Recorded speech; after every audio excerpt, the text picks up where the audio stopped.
Hello guys, welcome back to my YouTube channel cricket buddy, जहां पे आपको cricketing world की सारी न्यूज़ मिलते हैं हर दिन। तो आज ऑब्वियसली सेकंड मैच था आईपीएल का, जहां पे मुंबई इंडियंस खेल रही थी कोलकाता नाइट राइडर्स के साथ। लेकिन उसके पहले आपको इंट्रो दे दिया जाए कि डिस्क्रिप्शन में लिंक है इंस्टाग्राम पेज का, व्हाट्सएप चैनल का, जाके वहाँ पे फॉलो कर लीजिए, क्योंकि जैसे ही वीडियो आती है भाई वहाँ पे आपको नोटिफिकेशन दे देता है, वहाँ पे स्टोरी लगा देता है भाई इंस्टाग्राम पे कि वीडियो आ चुकी है, लिंक भी प्रोवाइड कर देता है, जिससे आपको बस लिंक पे क्लिक करना है और आप सीधा यूट्यूब के वीडियो पे आ जाते हो। उसके साथ ही यूट्यूब पे जो वीडियो डली रहती है वहाँ पे ना चैप्टर्स डले रहते हैं, जिससे आपको बहुत आसानी होती है ना पूरा वीडियो देखने में। जाओ चैप्टर आपको देखना, वहाँ पे क्लिक करो, सीधा आप वहीं पे पहुँच जाओगे। उसके बाद भाई ने रील भी डाली हुई है इंस्टाग्राम पे, वहाँ पे भी जाके उसको बहुत सारा प्यार दीजिए। जैसे आप यूट्यूब पे भी बहुत सारा प्यार दे रहे हो, वैसे ही इंस्टाग्राम पे भी जो रील डाली है वहाँ पे प्यार दीजिए, क्योंकि वहाँ पे हर दिन भाई मैच ख़त्म होने के आधे से 1 घंटे के अंदर रील डाल देता है कि इन शॉर्ट में कि मैच में क्या हुआ है। बाकी इन डेप्थ डिटेल तो अगले दिन सुबह आपको मिल ही जाती है 9 बजे, जब भाई वीडियो अपलोड करता है। तो चलिए शुरू करते हैं आज के रिव्यू के साथ, जो कि एम आई वर्सेस के का रिव्यू है। जहाँ पे अगर आप देखोगे तो एम आई ने 13 साल बाद अपने 14th ईयर में अपना ओपनिंग मैच जीता है। आखिरी जो उन्होंने जीता था वो 2012 था, और उस समय उनके पास 0 ट्रॉफीज़ थी। ठीक है, उसके अलावा देखा जाए तो मुंबई इंडियंस ने काफ़ी अच्छा खेला आज के मैच में। और एक और रिकॉर्ड जो उन्होंने तोड़ी कि 220 प्लस स्कोर कभी भी मुंबई इंडियंस ने चेज़ नहीं किया था, तो वो काफ़ी ईजिली चेज़ कर लिया मुंबई इंडियंस ने। तो अगर हम शुरुआत करें टॉस से, तो ऑब्वियसली मुंबई इंडियंस के कैप्टन हार्दिक पांड्या ने टॉस जीता था और बोला था कि कोलकाता नाइट राइडर्स को कि आप आइए और बैटिंग कीजिए। वहाँ पे मैं एक चीज़ बोलूँगा मुंबई इंडियंस और कोलकाता नाइट राइडर्स के दोनों के प्लेइंग 11 के लिए, कि पहली बात आप दीपक चहर को क्यों नहीं खिलाए। पहली बात तो मैं ये बोलूँगा कि दीपक चहर को होना चाहिए। अगर मुंबई में मैच है, वानखेड़े में मैच है, तो दीपक चहर को होना चाहिए, क्योंकि जो टीम जो कि अगर मुंबई पहले बॉलिंग कर रही है ना, जो स्विंग मिलता है ना शुरू में, वो ट्रेंट बोल्ट और दीपक चहर बहुत अच्छे से, मतलब दीपक चहर बहुत अच्छे से यूज़ करेगा, वो स्विंग बॉलर ही है। तो दीपक चहर को होना चाहिए था। ये मेरा पॉइंट ऑफ व्यू है, लेकिन टीम मैनेजमेंट कुछ और था। और अगर हम सेम कोलकाता नाइट राइडर्स के लिए जाएं तो रसल का कहाँ है रिप्लेसमेंट? हमको तो रसल का कहीं रिप्लेसमेंट ही नहीं दिखा। जो रसल का रिप्लेसमेंट है रोवेन पोवेल, आप उसको इम्पैक्ट प्लेयर के 5 में रखे थे और 4 ऑलरेडी थे आपके, तो आप तो इम्पैक्ट प्लेयर को ला ही नहीं रहे थे ना। रोवेन पॉवेल को तो आप खिला ही नहीं रहे थे। तो रोवेन पॉवेल, मैंने पहले भी बोला था कोलकाता नाइट राइडर्स के जब मैंने टीम प्रीव्यू किया था कि रोवेन पॉवेल होना चाहिए आपके 11 में। यहाँ पे एक कोलकाता नाइट राइडर्स ने गलती की। लेकिन चलिए अगर हम शुरू करें तो कोलकाता की तरफ से बैटिंग करने आ गए हैं उनके कैप्टन अजिंक्य रहाणे और फिन एलन। और भाई क्या ताबड़तोड़ बल्लेबाजी की है दोनों ने, क्या ताबड़तोड़ बल्लेबाजी की है। फिन एलन 17 बॉल में 37, 6 चौके 2 छक्के की मदद से। और वहीं पे अजिंक्य रहाणे ने 40 बॉल में 67 बनाए, 5 छक्के और 3 चौकों की मदद से। मतलब अजिंक्य रहाणे ये तो काफ़ी अच्छा खेला। ठीक है, उसके बाद अगर हम प्लेयर टू प्लेयर मार्क करें तो फिन एलन, पहले हम फिन एलन की बात करते हैं। जहाँ पे उसने वर्ल्ड कप छोड़ा था वहीं से उसने उठाया आज आईपीएल का। फिन एलन टिम साइफर्ड में से कोई एक खेलने वाला था, कोलकाता फिन एलन के साथ गई और फिन एलन ने काफ़ी अच्छा किया भी है। ये भी कहने की बात है कि फिन एलन ने जितना जो उसको मौका मिला उससे वो क्रैप भी किया। ऑब्वियसली वो जो आउट हुआ वो 6th ओवर में जाके आउट हुआ था, आखिरी ओवर जो पावर प्ले का था, और उसने काफ़ी अच्छा किया। उसके बाद हम आते हैं कोलकाता नाइट राइडर्स के कैप्टन अजिंक्य रहाणे की तरफ। भाई उस बंदे ने ना जो ट्रेंट बोल्ट को पहला ओवर खेला ना, एकदम ठीक है, शुरू में 1-2 बॉल टक किया, फिर जब बॉल अच्छी आई तो मारने के लिए। उसके बाद उसने एक एक बॉलर को टारगेट किया। जब तक वो रहाणे क्रीज पे था बहुत अच्छा खेल रहा था। ऑब्वियसली 50 होने के बाद रहाणे थोड़ा स्लो हो गया। आई गेस 26 बॉल में 27 बॉल में रहाणे का 50 हो गया था, लेकिन उस 40 बॉल में 67 बना के गया। तो ऑफकोर्स 50 के बाद रहाणे स्लो हो गया, लेकिन उधर से भी तो आपको देखना होगा ना कि विकेट्स गिर रही थी।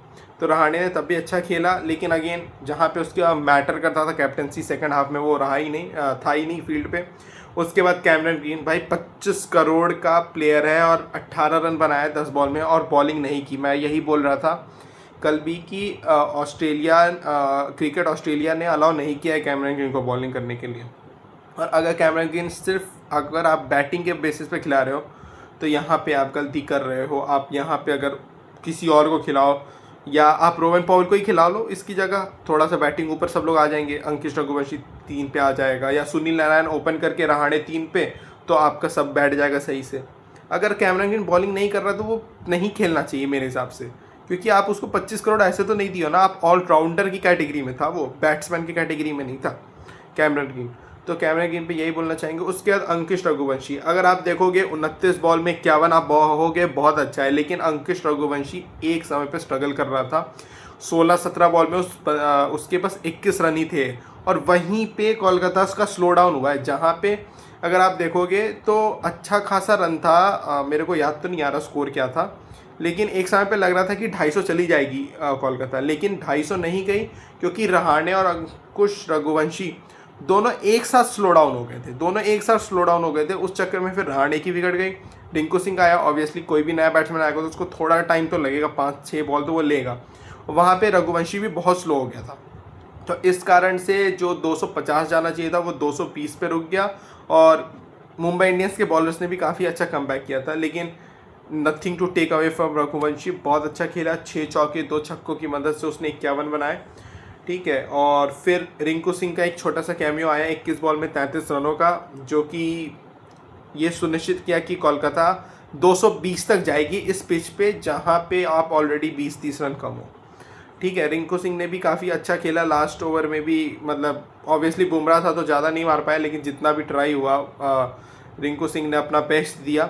उसके बाद अगर हम बॉलिंग की तरफ आते हैं तो हार्दिक पांड्या एकदम लग ही नहीं रहा था किसी भी तरीके से कि वो क्या कर रहा है, उसे खुद नहीं पता। उसने पहला ओवर ट्रेंट बोल्ट, दूसरा ओवर हार्दिक पांड्या, तीसरा ओवर गंजफर, चौथा ओवर बुमराह, पांचवा ओवर ट्रेंट बोल्ट और छठा ओवर शार्दुल ठाकुर। मतलब पहले 6 ओवर में आपने 5 बॉलर्स यूज़ कर लिए, और ये चीज़ आप नहीं देखते हो मुंबई इंडियंस के साथ। आप हमेशा देखते हो बुमराह कौन से ओवर में आता है, 6th ओवर बुमराह का रहता है। ट्रेंट बोल्ट शुरू में ओवर 2 मिनिमम 2 करता है, लेकिन वो लगातार करता है, पहले के बाद चौथा नहीं करता, वो तीसरा करता है। और हार्दिक पांड्या, मेरा ये मानना है कि वो दीपक चहर को इसलिए वन ऑफ द रीजन हो सकता है कि हार्दिक पांड्या स्विंग अपनी, मतलब हार्दिक पांड्या भी स्विंग बॉलर है, तो उसको भी स्विंग पावर प्ले में मिलेगी। तो ट्रेंट बोल्ट, दीपक चहर, हार्दिक पांड्या तीनों कैसे कर सकते हैं, तो ये एक रीज़न हो सकता है। लेकिन उसके बाद अगर हम special mention to Shardul Thakur, यहाँ पे भाई man with the golden arm है, वो 6th ओवर में आया, जो कि सबसे टफेस्ट ओवर होता है पावर प्ले का वहाँ पे। और ऑलरेडी फिन एलन और हार्दिक पांड्या फिन एलन और अजिंक्य रहाणे बहुत मार रहे थे, लेकिन वहाँ पे शार्दुल ठाकुर ने फिन एलन को आउट किया। उसके बाद जब अगेन एक पार्टनरशिप बन रही थी कैमरन ग्रीन और अजिंक्य रहाणे के बीच में, वहाँ पे भी शार्दुल ठाकुर आया और कैमरन ग्रीन को आउट किया। उसके बाद अगेन जब एक पारी वो बन रहा था, तो शार्दुल ठाकुर ने अगेन एक जब पार्टनरशिप बन रही थी तो फिर से अजिंक्य रहाणे को आउट किया। तो Shardul Thakur pick of the bowlers था मुंबई इंडियंस के लिए। 4 ओवर 39 रन 3 विकेट्स। और ये चीज़ मैं कह रहा था, अगर ठाकुर रन देता है 10 की इकनॉमी से तो वो 2-3 विकेट ला के भी देता है। उसके अलावा आप देखोगे तो 1 विकेट हार्दिक पांड्या को मिला, बाकी ट्रेंट बोल्ट, गंजफर, जसप्रीत बुमराह, मयंक मार्कंडे कोई भी विकेट किसी को भी नहीं मिला। इनफैक्ट गंजफर तो 4 ओवर में 51 खा गया। तो इससे ये चीज़ तो क्लियर थोड़ी सी हो रही है कि जैसे जैसे सेंटनर अवेलेबल होगा, गंजफर शायद फिर से बेंच पे बैठेगा, हो सकता है ये चीज़। बाकी मयंक मार्कंडे को भी 1 ही ओवर मिला on his return to Mumbai Indians. बल्कि बुमराह को बहुत अच्छा घेरा कोलकाता ने, एक पहले ओवर में तो शायद 13-14 रन भी मार दिए थे बुमराह को कोलकाता नाइट राइडर्स के बैट्समैन ने। लेकिन उसके बाद बुमराह बहुत अच्छा कमबैक किया। उसके 2nd और 3rd ओवर में रन्स नहीं गए, और ऑब्वियसली जब 20th ओवर था तो वहाँ पे तो ओपोनेंट टीम मारने जाएगी irrespective of the status of the bowler, कि वो बॉलर कोई भी हो, चाहे बुमराह हो, चाहे वो हार्दिक पांड्या हो, या कोई भी XYZ हो, ठीक है। उसके बाद अगर हम चेस की बात करें तो चेस की क्या बात करें हम, मतलब चेस की बात करने के लिए कुछ है ही नहीं। It was the Rohit Sharma Ryan Rickelton show, ठीक है। रोहित शर्मा ने 78 बनाए 38 बॉल्स में, 6 छक्के और 6 चौकों की भी मदद से, मतलब 60 रन तो रोहित शर्मा ने ऐसे ही बना लिए। उसके बाद अगर हम देखें रायन रिकल्टन 81 रन 43 बॉल्स में, 4 चौके और 8 छक्के। और यहाँ पे था रायन रिकल्टन, क्विंटन डिकॉक को, दोनों में से कौन पहले खेलेगा। मुंबई ने रायन रिकल्टन के साथ गई, और कम से कम बंदे ने 5-6 मैच तो अपने फिक्स कर लिए, तो Quinton de Kock will have to sit in the dugout, ठीक है। और अगर चलिए अब शुरू करते हैं रोहित शर्मा से। द विंटेज रोहित शर्मा दिखा है हमें, मतलब कल हमें दिखा था परसों हमें दिखा था द विंटेज विराट कोहली, आज दिखा है द विंटेज रोहित शर्मा। ये दोनों ने ना शायद गलत फॉर्मेट से रिटायरमेंट ले लिया, आप ये कह सकते हो। ठीक है, रोहित शर्मा ने बहुत क्लीन हिट्स मारे, बहुत क्लीन हिट्स मारे जो रोहित शर्मा ने मारा है। और रोहित शर्मा का अब यही अंदाज हो गया है, इर्रेस्पेक्टिव आप ओडीआई खिला लो, T20 खिला लो, ऑब्वियसली टेस्ट तो अब छोड़ दिया रोहित शर्मा ने, तो दोनों ही केस में अब रोहित शर्मा का यही हो गया, ये इसी इंटेंट से रोहित शर्मा खेल रहे हैं। और एक चीज़ अच्छी देखने को मिली कि रोहित शर्मा पूरी फील्डिंग भी किया है, 20 ओवर फील्डिंग किया, दैन बैटिंग करने आया। नहीं तो लास्ट ईयर तो इम्पैक्ट प्लेयर्स ऐसे ही खेल रहा था, लेकिन बहुत क्लीन हिट्स, एक भी मिस हिट नहीं लगी। अगर आप मैचअप देखोगे तो वरुण चक्रवर्ती और रोहित शर्मा के बीच में काफ़ी मैचअप था कि वरुण चक्रवर्ती हावी रहा है रोहित शर्मा पे, लेकिन रोहित शर्मा ने सब चीज़ को बोला चलो हटो, और वरुण चक्रवर्ती को ही ठोक दिया। बहुत अच्छा मारा, वरुण चक्रवर्ती को भी बहुत अच्छा मारा। ठीक है, और फिर अगर जब रोहित शर्मा आउट होता है तो स्कोर था आपका 148 इन 11.5, मतलब 12 ओवर में 150। वही तो मैं भी कह रहा था कि रायन रिकल्डन रोहित शर्मा के बाद कुछ बचा ही नहीं था मैच में जब रोहित शर्मा आउट हुआ। लेकिन not to forget, Rohit Sharma का जो कैच था जो अनुकूल रॉय ने पीछे दौड़ के लिया, वो काफ़ी मुश्किल कैच था। तो आप अनुकूल रॉय को, ठीक है कोलकाता हार गए, लेकिन अप्रिसिएशन बनती है अनुकूल रॉय की भी यहाँ पे कि उसने काफ़ी अच्छी तरीके से वो कैच पकड़ा, और जब वो ग्राउंड पे भी गिरा तो उसका बैलेंस नहीं गिरा, हटा, जिससे कैच नहीं छूटा। ठीक है, उसके बाद हम आते हैं रायन रिकल्टन पे।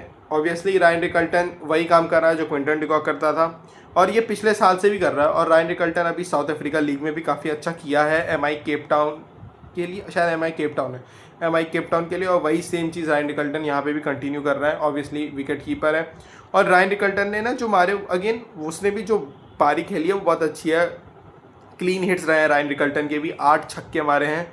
लेकिन आप यहाँ पे कहोगे थोड़ा सा अनलकी रहा रायन रिकल्टन, वो आउट हो गया, मुजरबानी उसके बीच में आ गया तो वो पीछे वापस नहीं आ पाया। लेकिन अगेन ये कंट्रोवर्सी हो जाती अगर मुंबई इंडियंस हारती तो, लेकिन सिंस मुंबई इंडियंस जीत गई तो ये चीज़ पे कोई बात करेगा भी नहीं कि भाई वो बॉलर बीच में आ गया तो वो अपना बैट नहीं लगा पाया, क्रीज में वापस नहीं आ पाया, तो ये चीज़ है। लेकिन ऑल इन ऑल ये दोनों बहुत खतरनाक ओपनिंग पेयर है, रोहित शर्मा रायन रिकल्टन का, और ये आगे जाके किसी भी टीम को बहुत तंग करेंगे।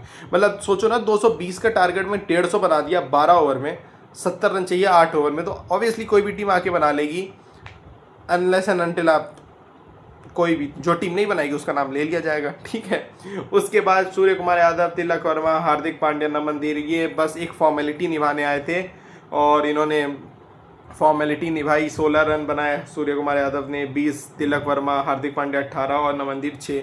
हाँ, नमनदीप और हार्दिक पांड्या नॉट आउट भी गए हैं। इसी के साथ मुंबई इंडियंस जीत गई है। लेकिन अगर हम बात करें कोलकाता नाइट राइडर्स की, वही कहूँगा जो मैंने SRH के लिए कहा था, बेकार बॉलिंग, मतलब बॉलिंग में नहीं है। आप सोचो, जो कोई भी बॉलर इनका ना 10 की इकोनॉमी से नहीं मार खाया, और जो सबसे कम मार खाया वो सुनील नारायण है 10 की इकोनॉमी से। उसके बाद कार्तिक त्यागी आता है 10.75। वरुण चक्रवर्ती को सारी टीमें पढ़ना शुरू कर चुकी हैं। आप T20 वर्ल्ड कप देख लो, T20 वर्ल्ड कप में भी वरुण चक्रवर्ती भले ही आपका लीडिंग विकेट टेकर हो अलॉन्ग विद जसप्रीत बुमराह, लेकिन इकोनॉमी में ज़मीन आसमान का फ़र्क था बुमराह और वरुण चक्रवर्ती के, और ये चीज़ दिखा है। वरुण चक्रवर्ती अब पढ़ा जा रहा है टीमों के द्वारा। जहाँ तक सुनील नारायण की बात है, अगेन सुनील नारायण का 1 ओवर रख के क्या KKR FD करवाने वाली है, तो आप वो भी करवा सकते हो, KKR वालों FD करवा लेना उसका। शायद आपको कभी आगे चल के किसी मैच में अगर आपको 5 ओवर मिल जाए तो FD तोड़वा सकते हो सुनील नारायण का 1 ओवर का, क्योंकि कोई मीनिंग नहीं था सुनील नारायण के 1 ओवर रख के। और आप जब कौन सा ओवर दे रहे हो, जब मैच खत्म हो गया तब आप उसको तीसरा ओवर दे रहे हो, तो कोई सेंस नहीं था। विकेट किसको किसको मिला है, कार्तिक त्यागी को, सुनील नारायण और वैभव अरोड़ा को एक विकेट मिला है। बाकी आप यहाँ पे देख लो, सब मार खाए, कोई बचा ही नहीं है इनका, इनके पास कोई बॉलर ही नहीं था जो बचे, सबको मार पड़ी है, सब 10 के इकोनॉमिक्स के प्लस ही मार खाए। और यहाँ पे आपको एक चीज़ ध्यान देना होगा ना, अजिंक्य रहाणे पावर प्ले में ही चला गया था वापस, तो यहाँ पे एक डेंट ये भी लगाना कि चलिए रिंकू सिंह कैप्टनसी कर रहा था, स्टैंड इन कैप्टन था, लेकिन रिंकू सिंह अपने यूपी लीग में कैप्टनसी किया हुआ है। लेकिन यूपी लीग में कैप्टनसी करना और IPL में कैप्टनसी करने में ज़मीन आसमान का फ़र्क है। और थोड़ा सा ना लो इन एनर्जी दिखा भी रिंकू सिंह, लो इन एनर्जी भी दिखा। और रहाणे उसके बाद आया ही नहीं वापस से, तो रहाणे की इंजरी क्या बहुत ज़्यादा सीरियस है या कोलकाता प्रिकॉशन ले रही थी कि आगे मैचेस के लिए उसको देखा जाएगा। तो ऑल इन ऑल ये चीज़ है। और फाइनली मुंबई इंडियंस 13 साल बाद अपना पहला मैच जीत चुकी है, ताकि और बस जीत चुकी है। और अपना इस साल का कैंपेन विनिंग कैंपेन शुरू की है, विन के साथ शुरू की है 2012 के बाद। और अगर पॉइंट्स टेबल पे जाएं तो कोलकाता नाइट राइडर्स पहले नंबर पे नहीं है, सेकंड लास्ट नंबर पे है। रॉयल चैलेंजर्स बेंगलोर 1 नंबर पे है 2 पॉइंट के साथ प्लस 2.907 के रन रेट से। और वहीं पे मुंबई इंडियंस है प्लस 0.687 के नेट रन रेट से। और यहाँ पे मैं मेंशन करना चाहूँगा, ये पॉइंट मैं ऑब्वियसली भूल गया, मैंने देखा ना जब net run rate, Mumbai Indians को 17-18 ओवर में मैच खत्म करना चाहिए था, 19वें-20वें ओवर में जाके पहली बॉल पे ख़त्म हुआ है मैच। 17-18 ओवर में ख़त्म करना चाहिए था, क्योंकि नेट रन रेट IPL में आता ही आता है। और यहाँ पे हो सकता है मुंबई इंडियंस मात खा जाए आगे चलते हुए, क्योंकि ऑब्वियसली मुंबई इंडियंस एक ऐसी टीम है, या तो वो क्वालिफाई कर जाएगी या तो वो नहीं करेगी, वो बीच में लटकती नहीं है। लेकिन to be on a safer side, Mumbai Indians को ये मैच 2 ओवर पहले, मिनिमम 2 ओवर पहले ख़त्म कर देना चाहिए था। अगर 12 ओवर में 150 पे थे तो आपको पूरा 8 ओवर लग गया 70 रन बनाने में। तो विकेट्स भी गिरे, लेकिन आपके पास थे ना, नमन धीर तक था आपका। इनफैक्ट शार्दुल ठाकुर, शॉर्डन रदरफोर्ड ये भी बैटिंग कर सकते हैं, उसके बाद के आपके जो 3 थे नहीं कर सकते थे। तो यहाँ पे थोड़ा सा आप कह सकते हो कि दिक्कत हुआ है, मुंबई इंडियंस थोड़ा सा लेट कर दी मुंबई इंडियंस मैच ख़त्म करने में। हाँ, जर्सी चेंज हो गई, CSK का मैच है तो CSK की जर्सी में ही करूँगा ना टीम का रिव्यू, सॉरी प्रीव्यू मैच का। तो अगेन चलिए शुरू करते हैं आज के मैच के साथ, जो कि आज के मैच के प्रीव्यू के साथ, जो कि है आपका Rajasthan Royals versus Chennai super Kings. दोनों टीमें अपना कैंपेन शुरू कर रही हैं असम में, गुवाहाटी में ये मैच होगा। 12 क्या नाम है भाई स्टेडियम का, जो भी नाम है, ठीक है।